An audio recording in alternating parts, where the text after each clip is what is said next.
It's a great topic of discussion. When people see speech choir on your resume, they're going to want to know, what is speech choir? It's like taking poetry, prose, all this stuff, putting it together and performing it, but not as one. There is a blending of the poetry and prose that makes sense, tying in factual information and narrative together. We've done stuff for chapels. We do really funny pieces, and we've done serious pieces. You know, we've done some funeral pieces. I'm looking to go into a profession which requires more public speaking, so being able to develop those communication skills even further is something that I was just ready to grab a hold of and take the chance at.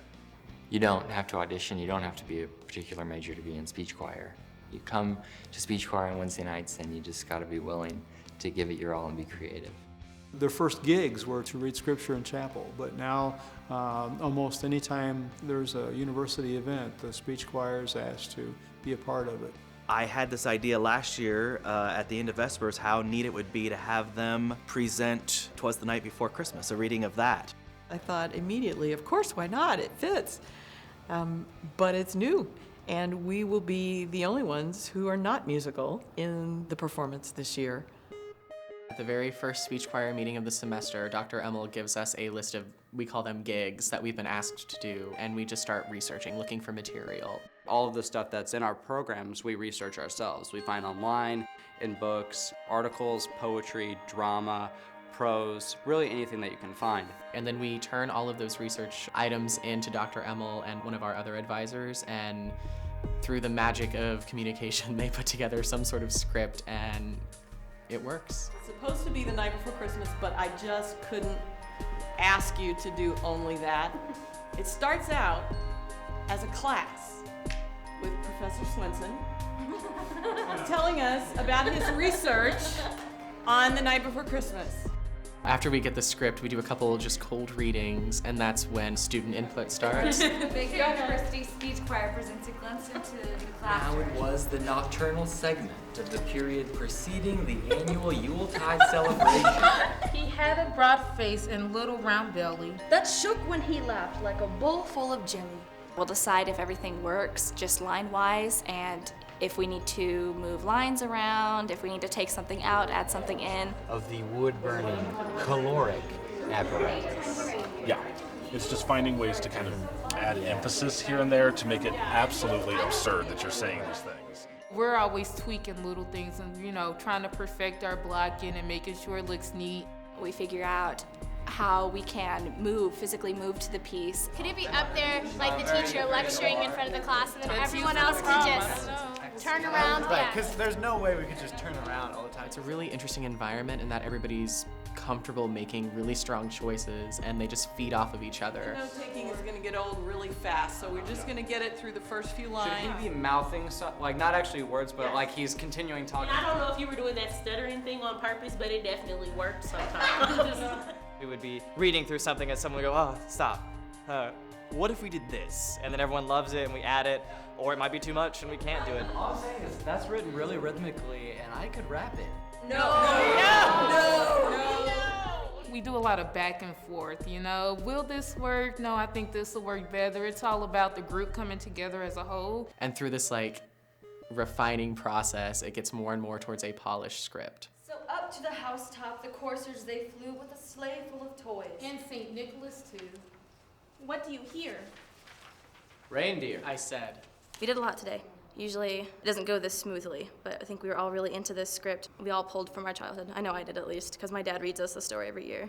People were suggesting that we do some more blocking like towards each other, and then each of us now has a character that we do, and we didn't have that before tonight. I got out of bed and went to the window. You're in a new place, far away from everything and everyone familiar. Was it easy to become overwhelmed? Puppies were an economic dead end, and Scrooge was fond of saying so. Nothing so infuriates me as the incapacity of seeing. We do presentations in class individually so people can benefit from each other and learn as a class. When they got out of the van with their sleeping bags, they were the most awful looking bunch of kids you have ever seen. We've been so consumed in this world of the status update that we barely even know what's going on in our own lives. Sleep on it, and whatever tomorrow brings, it brings. Out of the huts of history's shame, I rise. Up from the past that's rooted in pain.